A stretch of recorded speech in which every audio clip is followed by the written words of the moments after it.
Welcome to Upstream, where we make your worldview bigger and older by taking hard questions to the headsprings of Christian wisdom. I'm Shane Morris. Look around you or turn on the news on any given day and you'll be assaulted by the weight of human evil and suffering. War, terrorism, persecution, lies, abuse, cover-ups, exploitation, disease, mental illness, and torture. The wretchedness of our sinful and mortal state feels overwhelming, especially in this age of global instant news. Yet it's a huge theological mistake to begin with looking around at the world as it is without understanding, in the words of Neil Plantinga, that this is not the way it's supposed to be. Today I want to talk with a musician whose work has meant so much to the Colson Center over the years and who tackles exactly this issue in musical form on his latest EP. Josh Bales is a singer-songwriter and Anglican Episcopal priest in Orlando, Florida. He's a licensed mental health counselor, and he's also a senior fellow with the Colson Center and has led worship and enriched our conferences and residencies with music for many years now. His past albums include About a Boy, Underneath the Armor, and Count the Stars. He's just released a new EP titled The Weight of Glory, and it addresses, using music, the question I raised a moment ago: why we must see the wonder and value of human beings before we criticize our corruption and depravity. Josh Bales, welcome back to Upstream. Thank you so much, Shane. It's really good to be with you. When I read your CV out at the beginning of a podcast and how you describe yourself as a minister, a mental health counselor, and a musician, right? The 3 M's. What do you see as the connection between these roles? Because there aren't many people like you out there. I can tell you about the connection. I might challenge that a little bit and say, I think all of us, I bet you find this to be true about yourself too. All of us have all these different parts, and we're probably the happiest when we can combine as many of them as possible. And this would get us off on a whole other discussion about professionalism and specialties. But it seems like our world is more the world that backs us into a corner to pick one. And it's a lot easier just to sort of let it all hang out, right? Get to be a little bit of this, a little bit of that. So I don't know if I'm that unusual. In my mind, the pastor thing, the songwriter thing, the counseling thing, certainly they all engage my heart, and they all engage deeply theological issues. So whether I'm talking about my understanding of God or the client's understanding of God or the congregation's understanding of God or church history, on and on, or my understanding of people and how they work and what moves them and what makes them do what they do and how to help them and how to find healing. So when people ask me about those parts of my vocation, I definitely admit that logistically it's quite difficult. And even this past year or so, I have experienced some burnout. So I don't know that I'm a poster child for making it work perfectly. But when I'm doing all 3 of those things in a week, I am just on cloud 9. So you straddle, in a lot of ways, the 2 poles of this false dilemma that we've fallen into in our time, where a lot of Christians will look at the mental health profession, counseling, therapy, and either be prone to dismiss that or to recognize a real overemphasis in our time that has made everything kind of therapeutic. We talk as if everything is therapy, right? And then to reject that and just say, well, the solution is just the gospel, right? Just gospel harder, just believe harder. And that's one side of the dilemma. The other side is the over-therapeuticization of everything, or the triumph of the therapeutic. I think it was Reef who talked about that, and Carl Trueman does as well. And it's just this, it creeps out in the therapy speak that's particularly prominent among Gen Z, where you'll hear people just say, trauma this, I'm triggered, you're gaslighting me. It's just all the therapy terms without any degrees to back them up. It's like, some lady on TikTok said this, it must be true. But you're kind of sitting in the middle of those 2 things and saying, no, not everything is a therapeutic problem. Not everything is going to be solved with counseling. You do need the gospel because that's the cure of souls. But at the same time, there's legitimate work to be done here that people desperately need in therapy. And just preaching the gospel at them by itself doesn't apply specifically to those problems the way that the mental health profession does. So I just love that. I think it's a really helpful and countercultural place to be. Yeah, totally. And maybe another, to say it one different way, would be that everything is both a theological thing and a human-centered thing. So it's a God-centered and humans. Like, you can't divorce those. So whoever got us off track on putting psychology over here and theology over here, yeah, curse them. I mean, I don't know. That doesn't work. So even in classic Christian terms, you could say that every discussion should have some kind of pastoral or application-oriented aspect to it. So that's really what counseling is. It's just how do we apply the scriptures, really, what they say and what they don't say, like their mystery and their dogma. I don't know. Is there something distinctive that you bring to that profession as a Christian and as a minister? And if so, what is it? How would you describe it? For sure. I mean, probably to use the words that Colson Center folk would be familiar with, I mean, it changes everything about counseling to sit with people and listen and engage their stories with the Christian worldview as the paradigm that you're working through. So from the dignity that they bring into the space to whatever their sin is or how the fall has impacted them, and then to what redemption looks like, and then what their ultimate hope is. I mean, that's across the board. Every theoretical model of counseling tries to get to some of those issues.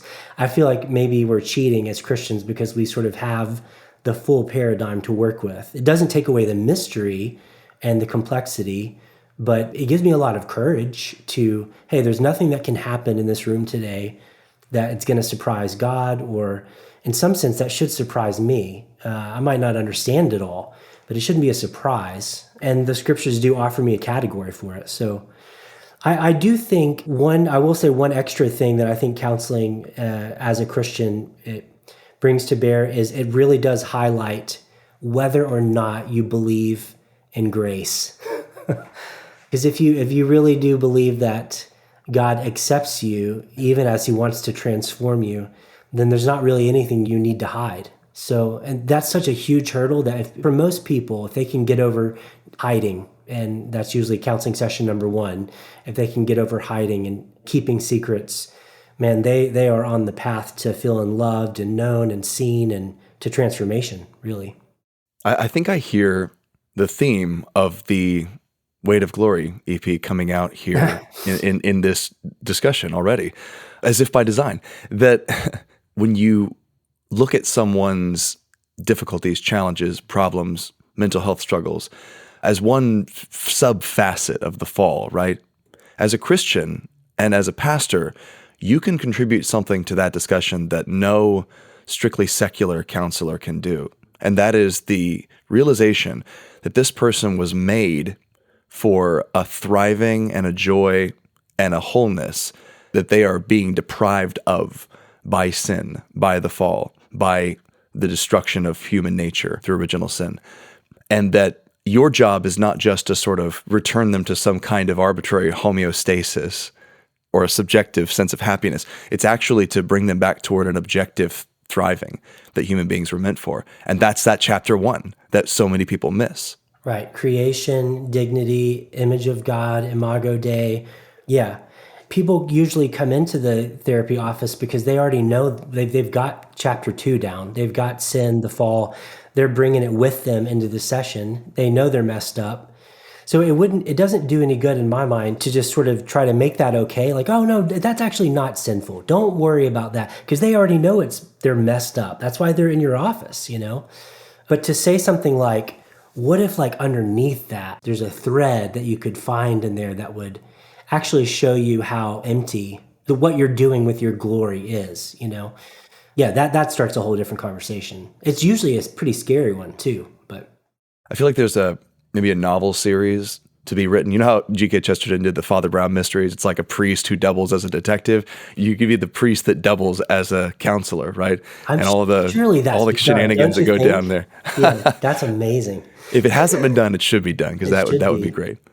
So I'm wondering this as a non-musician. I've talked with a number of musicians lately on the podcast, and so we've had something of a focus on music lately.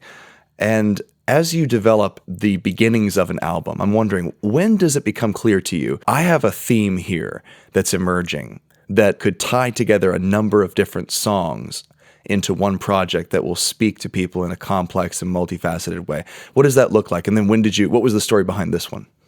Yeah, well, so I would say this project for me, I wasn't sure that I was going to have a theme. And so it feels good, like even for you to reference, like there seems to be a theme.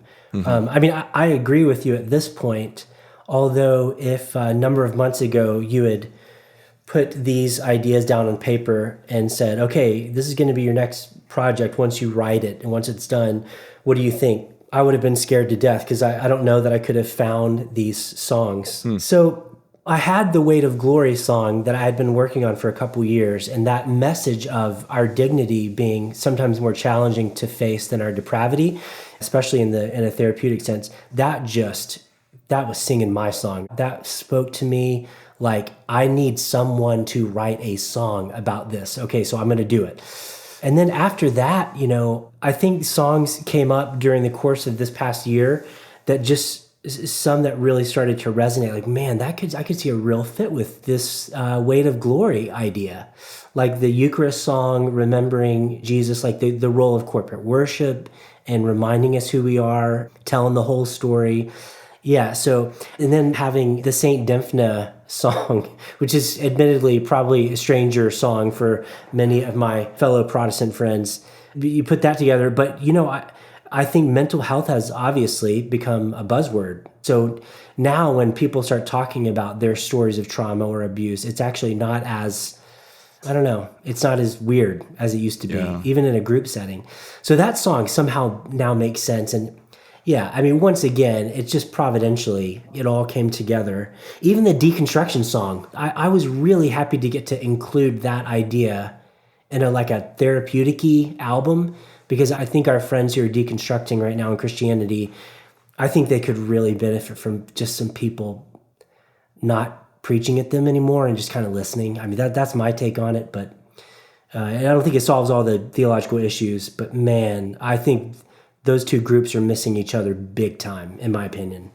Well, I want to share a little bit of these songs with listeners so they can kind of hear what you're doing lyrically, but also musically, and then just talk about the points that you're making. It sounds wrong to say making points with songs like they're bullet points or something, because it's much more of a subtle experience than that. It's art. It doesn't preach at you. It's an experience that you live through musically and lyrically, and then you just are like, wow, because the truth rings in a way that it wouldn't ring in a simple statement. But yeah, but I will have to confess I'm a preacher. So I mean, I think I do have some points to make, but hopefully those are more subtle and song form. Yeah. So let's start with the title track here, Weight of Glory.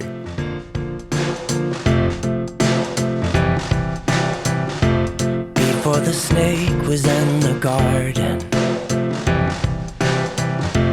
before the clay had even hardened, well, our mom and dad, you should have seen them. Angels and animals wanted to be them. A prince and a princess with royalty pulsing through their veins. That's a truth no tragedy can change. It's the weight of glory. It's the reason human hearts feel heavy.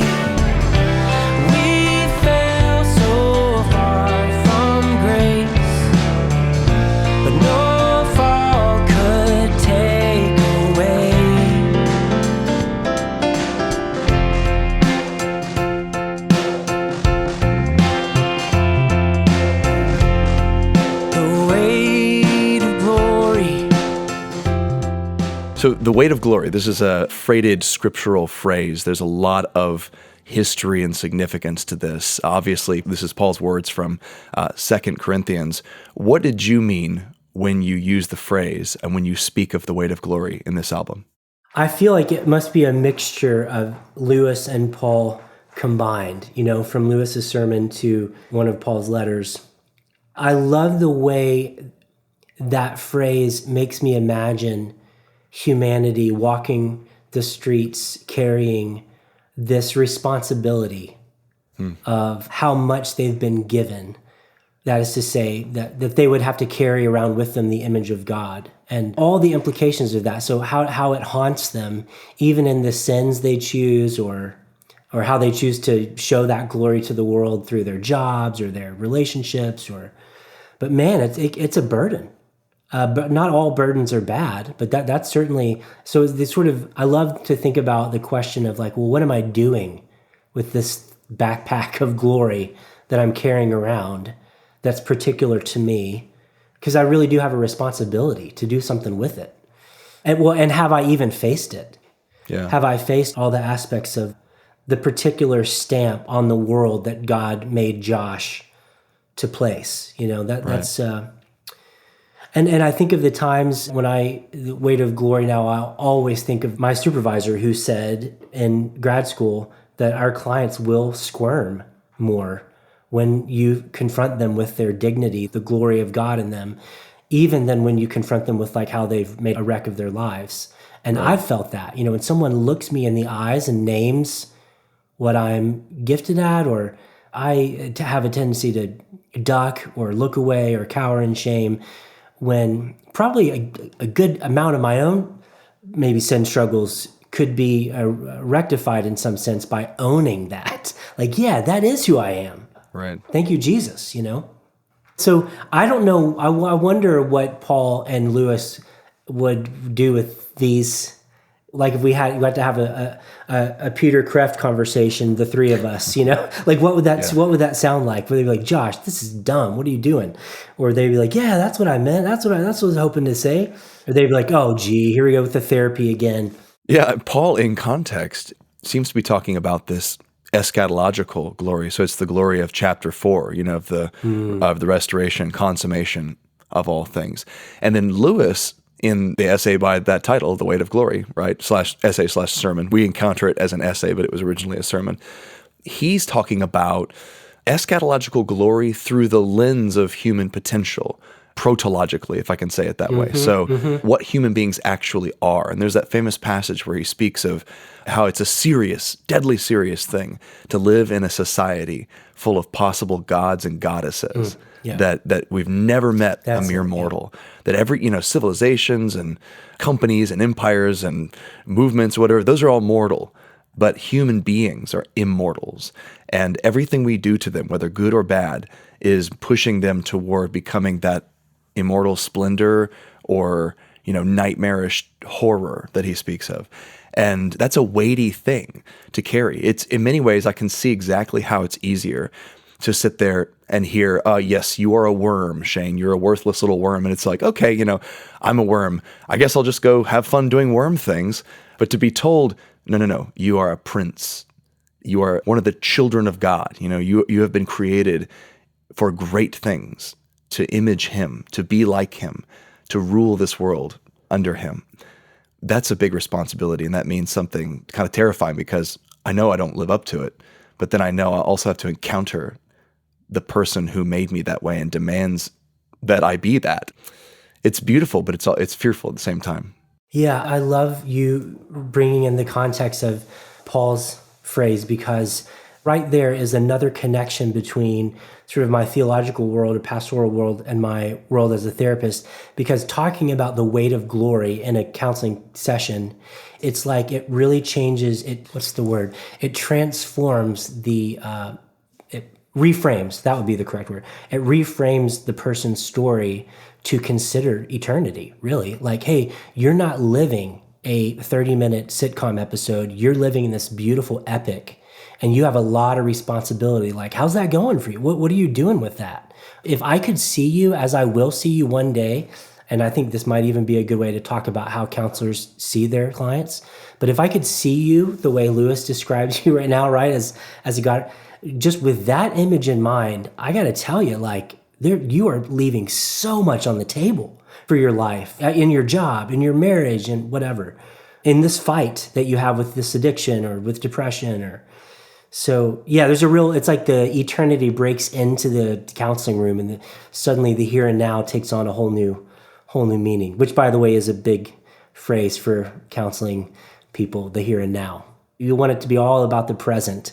But what happens when the eternity breaks into the present? That's what I mean by weight of glory. Well, it's also a matter of viewing the present in light of eternity and of viewing the darkness and pain of the present in light of the original created intention that's being restored. These things have a relationship with each other. And if you look at the world as an atheist would look at it and just say, is ought. There is no ought.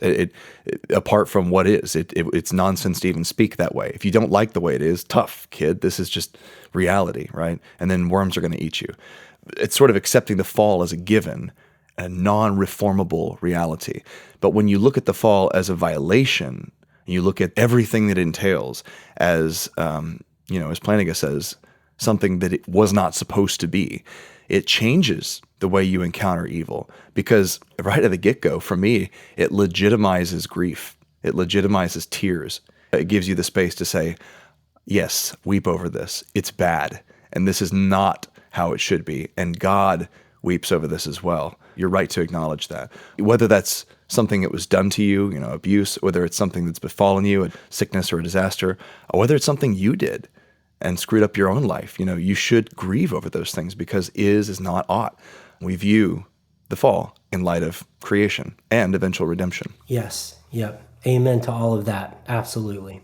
What do we miss when we fail to make that acknowledgement, whether in counseling or preaching or music? Oh, man, that is a great question.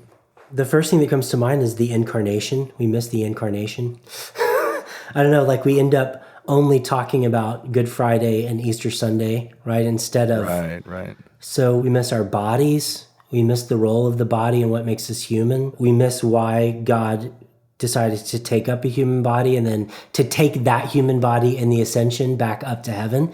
Oh, we miss all of that, I guess. Yeah, because all of that is somehow in chapter 1 of the 4-part creation, fall, redemption, restoration story, right? Yeah, so there's a very Eastern Orthodox type vibe to that too, of not just a Western Latin focus on the atonement, which is wonderful, but also let's start with Christmas before we get to Easter kind of thing. One of my other recent guests gently critiqued the typical evangelical gospel presentation on precisely those grounds, that it sort of begins with the fall and says, okay, things are screwed up, and Jesus came to make it better through his death, right? And so it not only truncates creation, but it kind of forgets about restoration. Chapter 4, it just does the middle two. Yeah, like, because what's the end game? I mean, okay, so the whole like so what part of why Jesus came to what is forgiveness for, and what are we trying to do here? What was God trying to do in the beginning? Yeah. What is he going to do, whether we get on board or not? Yeah. Chapter 1 and chapter 4 are linked in that way. Absolutely. Okay, so we're talking about gospel presentations. One of the things that obviously brings up is doubters, people who need the gospel or who have rejected the faith as it's been presented to them. Or maybe they've rejected the faith for real.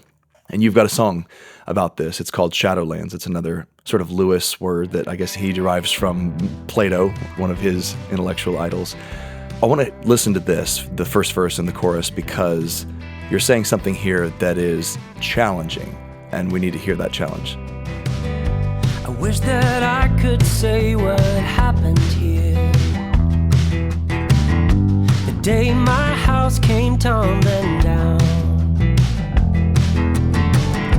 my place of solace and protection all these years is now in pieces on the ground. So brick by brick, gonna build it up again. Pray St. Thomas, pray me to the end. I'll keep on whistling in the dark, waiting on the dawn, looking for the truth in the ruins of my Notre Dame. Whistling in the dark, just waiting for the dawn, making friends with doubt and praying with my eyes wide open. That's how I'll make it to the end. Living in the Shadowlands. So what's Shadowlands a reference to? What does that mean? Yeah, Shadowlands is just what I mean by that, to borrow a phrase that's so famously linked with Lewis, who was himself a doubter. What I mean by that is living in a time of mystery, which none of us can get out of. And so I'm kind of wondering in that song, what do we do with the mystery? And what do we do when some of our fellow journeyers do different things than us with the mystery? I have just a tremendous amount of compassion for people who are trying to grapple with mystery. I probably have a very limited amount of compassion to a sinful degree to people who don't want to struggle at all. So by that, and this is an important distinction, because I'm not talking in the song about people who were, I don't know how to say it, like in some sense fundamentalist beforehand, and they're as Christians, and now they're fundamentalist after the fact because they know for a fact that Christianity is not true. And that, so to me, there are other psychological issues going on there, right? But for the folks who are really asking hard questions, I think that makes sense to me. It really, really does. And I wish someone had quoted Frederick Buechner's little adage years ago to me. I would have avoided many, many hours of angst and confusion in my faith, because Buechner said, doubt is the ants in the pants of faith. I wish I could have thought humorously about the times that I've wondered and questioned. I'm kind of trying to come at the whole deconstruction thing from a compassionate perspective. I wish my friends would come back to church, basically. You have these evocative phrases in there. One is that you're looking for truth in the ruins of my Notre Dame, obviously kind of a salient recent reference to the fire that partially burned down Notre Dame Cathedral. And it's making good progress in the sort of rebuild at this point. But that's this iconic Christian building. It's a place where beauty has been so concentrated and so admired for so long. And then to see it burn down is not just an architectural and cultural tragedy, but, an apt symbol for someone's faith falling apart or burning down. So that's a really great one. But I'm really curious about this making friends with doubt phrase. What does that mean? That is definitely the position of someone like a Frederick Buechner, author and pastor. He and I wouldn't agree on everything theologically. I don't agree with anybody, probably 100% theologically, but I think he has so much to contribute. He's just one of my favorite writers, and he would definitely want us to make friends with our doubt and let doubt be the shadow side of faith, in a sense, which would be actually like a Jungian kind of perspective on faith. Yeah. And I would say, I don't want to overstate it, maybe the one counseling strategy, the one thing I can count on always working in a session or even as a pastor, or even in my own heart, is to take the thing that I feel like running from and to turn around and face it and talk to it and get to know it and in some sense befriend it. That seems like a no-lose scenario. It's not easy, it's scary, it creates change often that you may not have predicted, but it just seems like a no-lose. But it's the last thing we want to do, is make friends with the thing that scares us so much. Yeah, so that's kind of what I meant. I was listening to a good, solid Carl Jung audiobook at the time of writing this, and I was thinking a lot about Lewis, and I was thinking a lot about Buechner and my friends who are deconstructing. I want to say to them, hey, this is a part of your journey. It doesn't have to be the whole thing. I recently heard one, who was that? Oh, I wish I could give you a name. I recently heard one Christian psychotherapist person describe what happens when the parts of us take over, when one individual part takes over. Instead of the whole that Jesus is making new, he said something like, that's the sin. That's the sin. If there is a sin in each of our parts doing weird things with our personality, it's when one tries to take power over all the others. So yeah, if you're going to let doubt be the whole thing, I would say you're probably in trouble. But if you let it just sit there and have some tea with it, take it out to Starbucks and take it to a movie and read some books with it. And now we're getting even weirder into counseling world, so I'll stop there. But that's the idea. By the way, I wish that the never deconstructionists would do that with the deconstructionists. I wish they would take them to Starbucks, take them to coffee, and don't say anything. Just listen and let them be. Let them stay in the community, even as they say, I don't believe any of this. I know you don't, and that's okay right now. But would you keep coming? Like, would you hang with me? I mean, because in my mind, Jesus is here whether you believe he's here or not. So I actually think that he might keep working on you. And anyways, it's really fun to get time with you on these Sundays that you're in church or whatever it is. Like, so would you just keep coming, But I think instead we're like, what? You said what? You believe what?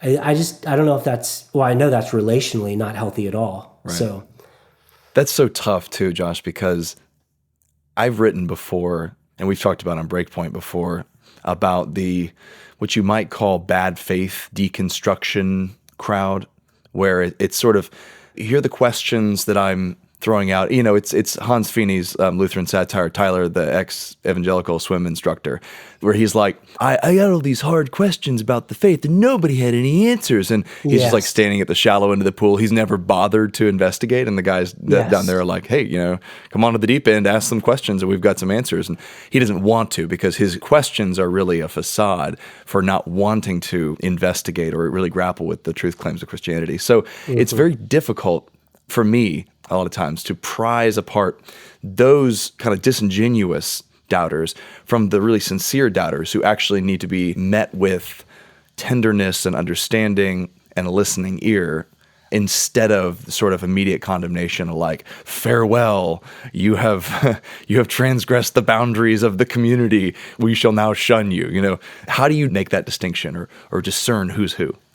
Oh man, I think it's such a pastoral. So first of all, I totally agree with you. As soon as I'm in a conversation, those were the quote unquote fundamentalist doubters that I was describing, where it's not really a spirituality issue as much as like a maturity issue. It's more like hey, like there's not really anything in life that's going to be, I'm sorry that this let you down, but everything's going to let you down a little bit. And have you grappled with that? Or because that would really help before we try to talk about these theological issues. Or if what you're expecting to get from the church is a restored family that you never got growing up, you're going to be in major trouble, because your heart's going to be broken over.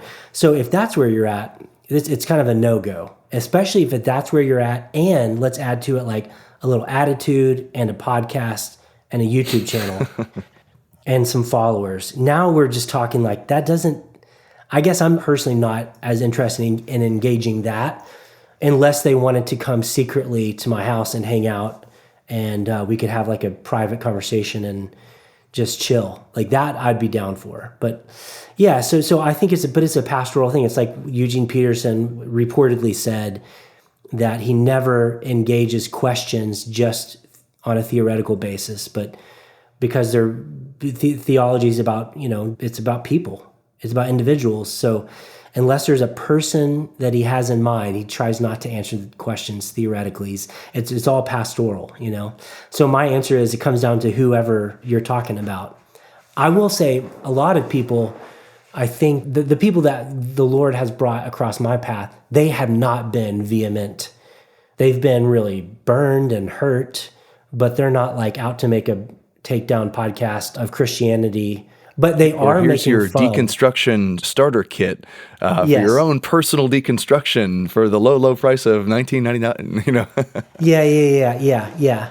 They it's just such a bummer. I mean, they're just mimicking the Christian world, though. I mean, it's like, in so many ways, it's so funny. Like, so much of what is probably needs to be deconstructed from my life as a 1980s American evangelical kid raised up with all the stuff that you could imagine. So much of that needs to be torn away anyways, or it was good for the time, but now it doesn't work anymore. It's not a reflection of what our culture values, what speaks the language. So but then for the deconstructionists to go on and they do the same things that they did.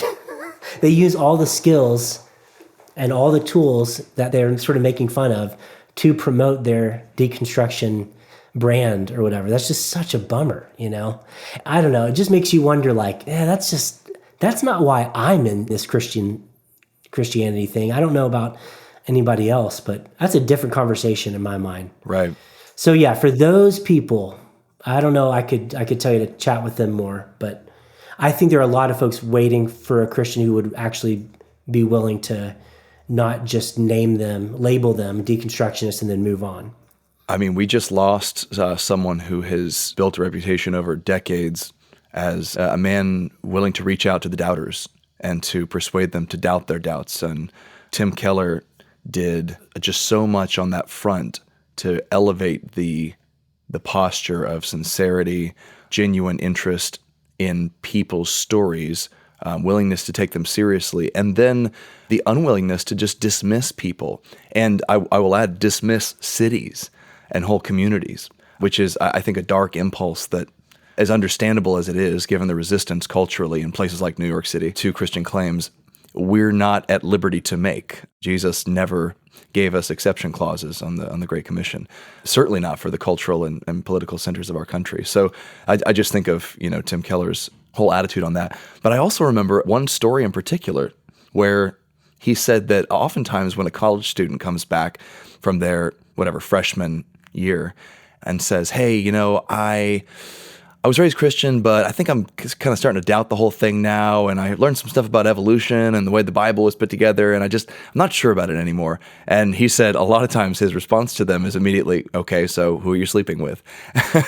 And it's like, not that that's at all a pastorally one-size-fits-all response, heaven forbid, but there are people who he said were really cut to the quick by that and just said, how did you know? And that difficulty, in discerning who's sincere and who's not, I guess is what he was getting at there. It's a struggle I definitely have, but I appreciate you kind of working through it in song form here. Yeah. The whole idea of, hey, Christianity obviously makes major claims on your life, as does whatever you're worshiping. So yeah, that can't be avoided. But that can be so painful that it seems like it's a better conversation to have within the bonds of relationship. Yeah. So I want to get to this. I think the most touching song on the album for me was Saint Dymphna. And I'd never actually heard of her before listening to your work, so I looked her up and read a little bit about I guess we would call it traditional history regarding her.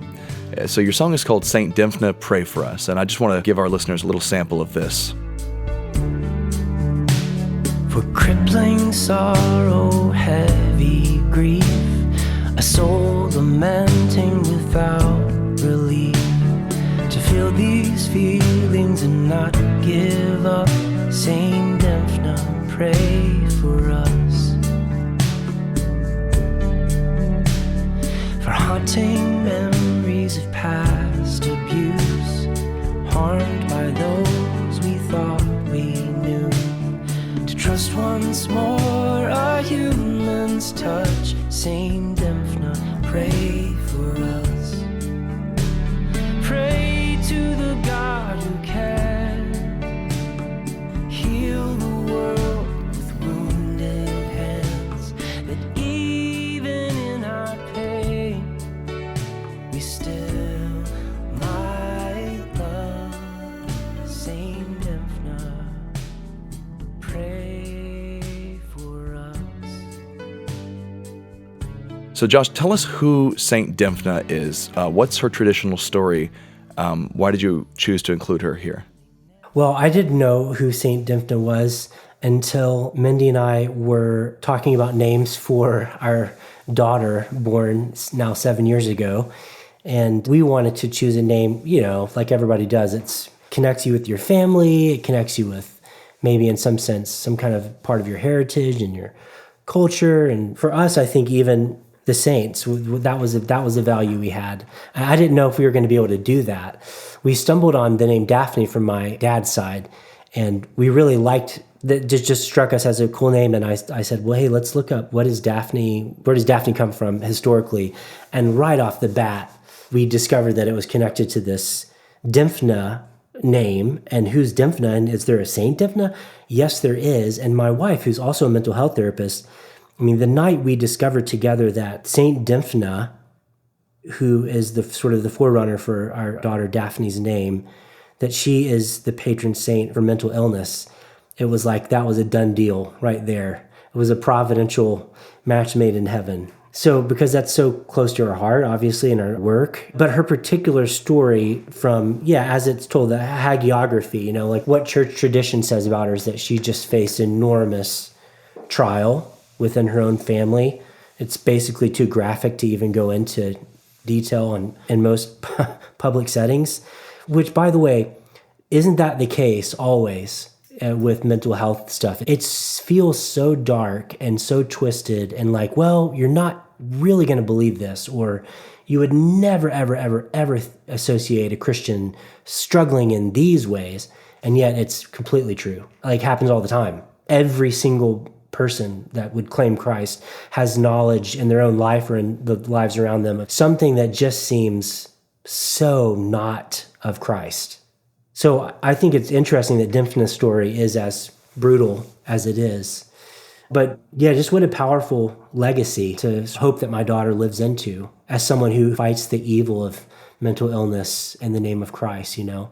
And she would be one of the so-called virgin martyrs, which is another fun thing to set forward in front of my daughters, Daphne and Lucy, instead of just, you know, the Disney princesses, yay, that's great, perfect. But like, we also have the virgin martyrs to choose from as possible heroines. And Dimphna is one of them. So is St. Lucy. So for that matter. Mm. So her story, as I gathered from tradition, is, you know, roughly, I think she's from Ireland. Is that right? Mm-hmm. Her father's kind of a king guy there, and he decides that he wants to marry her. So you've got this incestuous thing going on. She flees to the continent, sets up shop there. She's converted to Christianity at this point. He's not. He's a pagan king. She lives there for a while, but then he finds out about it and comes over to get her. And when she refuses to go back, he kills her. And so you've got horrible family abusiveness here. You've got persecution for her faith. You've got this really horrific distortion of the loving relationship that's supposed to exist between a parent and child. And the mental illness aspect comes in that her father is essentially mad. Did she struggle with something? Am I missing something to the story there? Well, so in different versions of her story, it was said that she struggled with depression, or what we would call depression today. I don't know if that's just a part of that hagiography or what. Well, many figures historically kind of get retroactively diagnosed with something that it's plausible given what we know about them, right? Right. I mean, we could just take a moment and pause and start, pull out the DSM-5 or something and look through. Imagine together, what would it be like if your father pursued you in this way? And what does that mean for your understanding of a man, of dad, of God the Father, even. Of God the Father, I mean... yeah, the whole thing. So it's heavy. It's a somber, heavy song. And it obviously, you're speaking from within a tradition where there is a, invocation of the saints for praying for us, right? And that's something that I guess many of my listeners are probably going to raise their eyebrows about. And I don't think it's the right place to go into that sort of thing here, because the message that you're getting across here is something that, well, for all kinds of reasons, touches me deeply. And the way you speak there of the experience of some departed saint, some martyr for the faith, and the ability that would give that person to understand and to intercede for those who are currently going through the same kind of thing. That's the idea that patron sainthood is getting at. It's that this person understands in a way that people who haven't gone through that don't understand. And that, that means a lot. That's very powerful, especially when you speak of that loneliness that hurts like hell, of not being able to trust human touch anymore, of just not being able to trust your circumstances or your relationships anymore. That's what this fallen world will do to us, and mental illness in particular can do that sort of thing. Yeah, I so appreciate you kind of gently steering, this part of our conversation with this song, because I'm not so much putting out some kind of theological test, Easter egg about the invocation of the saints. I don't know if they pray for us or not. I can tell you what church history said. That's not going to help our debate, But what I do know is when I read Dimphna's story, and when I think of how she has been set forward as a heroine for people like me and for even girls like my daughters, and then I think about our God who, eternally rules the universe now with wounded hands.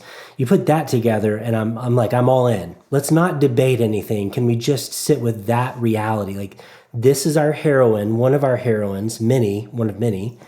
And then we have a God with wounded hands now. So we're not alone. We are not alone, no matter how dark and weird and twisted it gets. And now that we're finally talking about mental health stuff more openly in church settings, I feel like we should have a zero in on the Sacred Heart of Jesus and his wounds more than ever before. More than ever before. Like if the world wants to know what to do with their mental health issues, their first stop should be, I know, I'm going to go to the place where they worship the man who's hanging on a cross with wounded hands.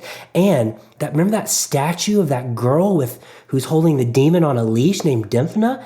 Man, because those are my people. Those are my people. If I struggle with mental health, that was my hope for the song. And P.S., in my mind, it goes like hand in hand with the Shadowlands doubt deconstruction, because there's a lot of that stuff that's almost like it's getting in the way. We're having multiple conversations wrapped into one, and it's all new. Like doing the deconstructing doubting thing mixed with people's anxiety and depression through COVID and all the rest of it. It's all one big mess, you know?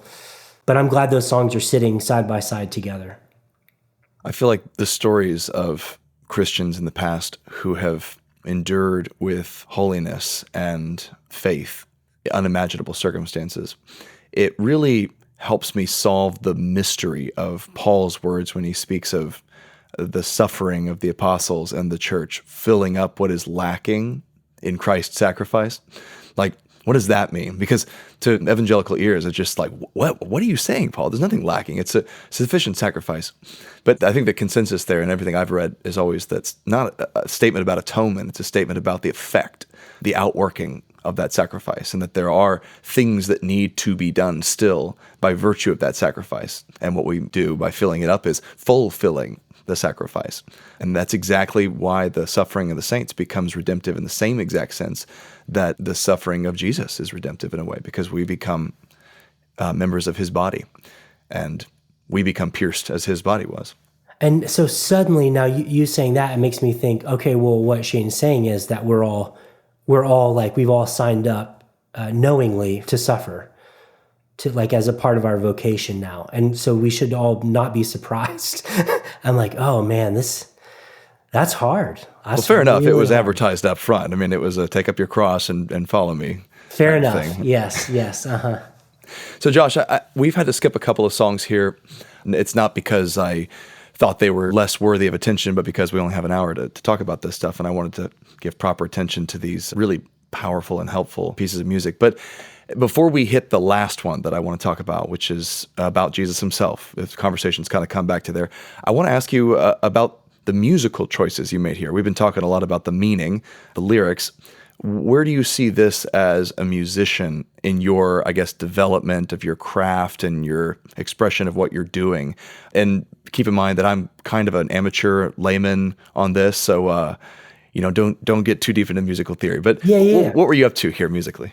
Well, first of all, there was the planning and logistics of it, which were different for this project, because the last few things I've done since Count the Stars about 10 years ago were kind of home recorded and then like sent to Nashville for, mixing or maybe some overdubs or something and then mastering. But it was like I did a lot of the work in my bedroom or in the hotel room where we were, or in the church nursery, no kidding. So this time I really did want to do a bigger project, which is why we do the fundraiser, Kickstarter. So, it's not cheap, but the value of it, even just artistically, goes up so much when you get in a room with people who are professionals and they're just vibing with you. And, I remember the first pass we did through Shadowlands with the full band, the guitarist at the end of the song said, "Oh, ruins of my Notre Dame. That's too soon, Josh, too soon."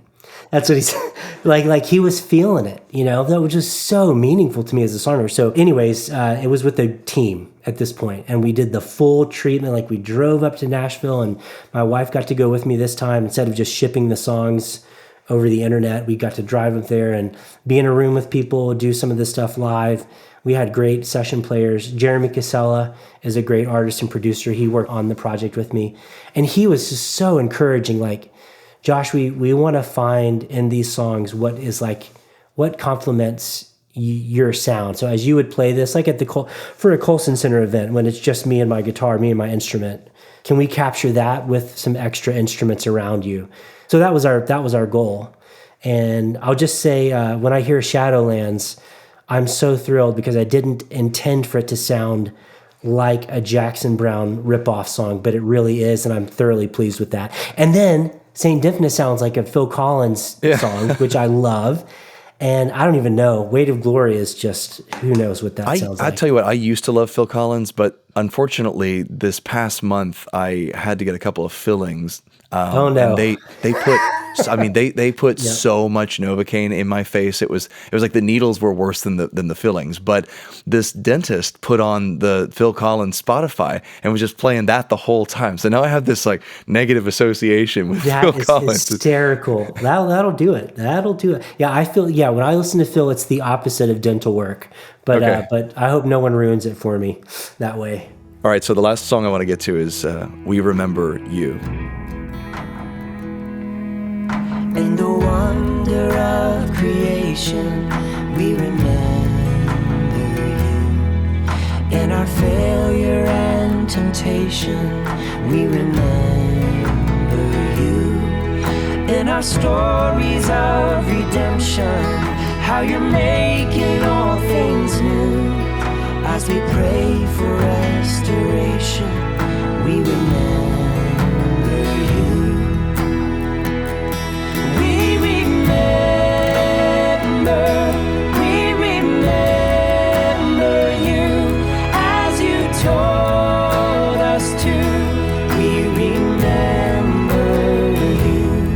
Josh, talk about how remembering Christ's work and partaking of it in the Lord's Supper reunites us or connects us with God's original intention, because I feel like this song really just brings the whole thing thematically back to that creation is good and it will be restored despite being fallen motif. Mm-hmm, mm-hmm.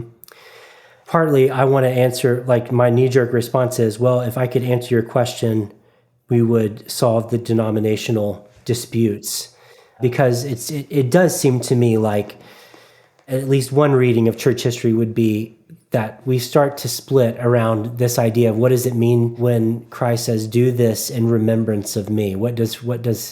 How is Christ present? So without getting all the way into that conversation, it's safe to say that we've already done the invocation of the saints. The Eucharist should be nothing. Oh, of course, yeah. Yeah. So, but I think everybody would agree Christ is present in some sense. So that's the centerpiece. I mean, that's why the Catholic Church can say that Eucharist is the summit, of the Christian life. It's the focal point. Why? Not because it has to do with bread and wine or some ritual, but because Jesus is present. So I really resonate with that. And, as Protestants, we would say yes, and he's also present in the reading and preaching of his word, which gets a hearty amen for me as well. And I think we could add to that and in the other sacraments, like baptism, and when the people are gathered together as his body, so really it's all about Jesus. I mean, it's in some sense that's what this song says. And it also, this song is a shout out to hey, come back to church after COVID. Like we remember Jesus, and Jesus is present with us in a distinct way that's connected with this physical sort of moment of taking bread and wine. So much is happening. The whole story, you play in the second verse, the whole story gets worked out. Creation, fall, redemption, restoration in that moment. It transcends time. Time comes into our here and now again. So all of that happens only because Jesus has triumphed over sin, death, and the grave, right? So yeah, the unity of the presence of Christ among his people. That's the point of the song. Josh, have you ever had the opportunity to give communion to someone who you have counseled through a difficult mental health situation? Whoa, man, I'm sorry. I didn't know that you were going to ask that question. And the first guy that popped into my brain ended up actually taking his life. You know, I was his pastor, and also I was working with him in a pastoral counseling way. It was one of the things that his suicide sort of prompted the beginning of my own kind of burnout this past year or two. But it was very, very powerful. He kept coming to church. I mean, he was starting to drift into probably schizophrenia. He wasn't there anymore at the end. He just wasn't there. Not the man that I knew. But he could talk about Jesus. And I mean, we had some like weird, funny conversations with a person who's mentally being fragmented by no choice of their own, wanting to sit in front of a priest to talk about Jesus. And, oh, you just have to, what do? Commend this person to God? And so I think that's the power, though, of doing communion with people and get to serving as a priest, get to serve as a priest as well, as you're connected with them, whether they are holding on to Jesus well or not. Like Jesus is holding on to them. And so giving them communion, knowing his, somewhere down inside of his fragmented mind is a man who wants to know Jesus or to connect with Jesus, or that was powerful. That was really powerful. I hope it's not banal to refer to a movie, but it is one of my favorites. But obviously, you mentioned Schizophrenia. A Beautiful Mind with Russell Crowe comes to mind, and you know that whole story is just, it's marvelous and marvelously portrayed. But the thing that always sticks in my mind, probably because James Horner did a musical theme that sort of emphasized this point or this motif in the story, and that is John Nash's wife, played by Jennifer Connelly, shows this constancy and this love for him throughout the whole thing. And obviously his story ends in getting the help he needed, and then getting to a point where he's being honored for his achievements, and the man who he really is deep down inside comes out and is fully redeemed in a secular sense, right? But it's redeemed in this beautiful thematic way. But it's her love that holds him steadfast. And I love how Horner does this thing where he is transposed the right word, where you would change something from a minor key to a major key. Mm-hmm, mm-hmm. Okay, so he transposes this, there's like this creeping insanity theme, and then he transposes it into this beautiful major key with the vocals. Wow. And it's like, that's her love. And you hear that every time you see her just saying, I'm going to love you no matter what you go through. That's powerful. And that's a picture of Christ right there. That's a picture of that love that sustains you and holds you, and I think can hold you past death. Yes, and yes, because even when our human bodies turn against us in ways that maybe we are out of our control. I mean, that right there is the meeting of these two themes we've been talking about in all of their force, when mental illness literally takes you all the way to self-destruction. Not even when your will is no longer operative in the same way.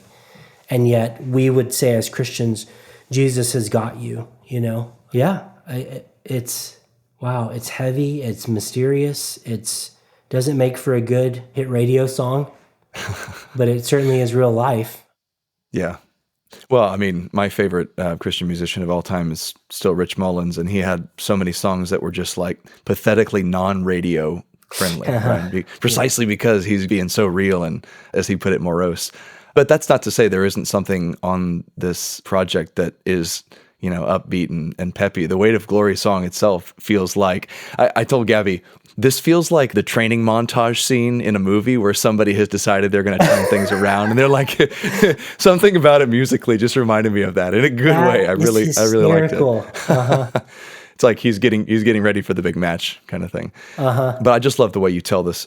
You tell the whole story, all 4 chapters in this album. I think it's moving. It moved me, and it's deeply instructive. So I would encourage listeners to check it out, listen to it deeply, and think about what's being said through the music and through the words, because we do live under this profound weight of glory, and we need to recognize what amazing and wonderful creatures we were created to be, and the reason that God values us and sent his son to save us. So I think this is a great musical opportunity to do exactly that.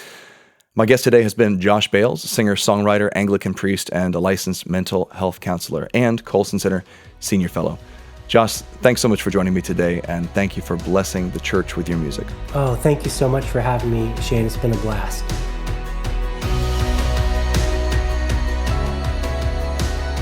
Upstream is a program of the Colson Center. When it comes to the hardest questions we ask, we have thousands of years of accumulated wisdom from which to draw, from a faith that is the explanation of all reality. So come upstream and learn to understand the world, the church, and the God who has placed you in them. Be sure to rate the podcast and subscribe in your listening app. You can also connect with us on social media or by visiting upstream.colsoncenter.org. Hi, this is Shane Morris. As we approach our fiscal year end here at the Colson Center, would you help us continue to equip individuals and institutions to bring restoration to their spheres of influence? You can support this work by giving at colsoncenter.org/FYE23.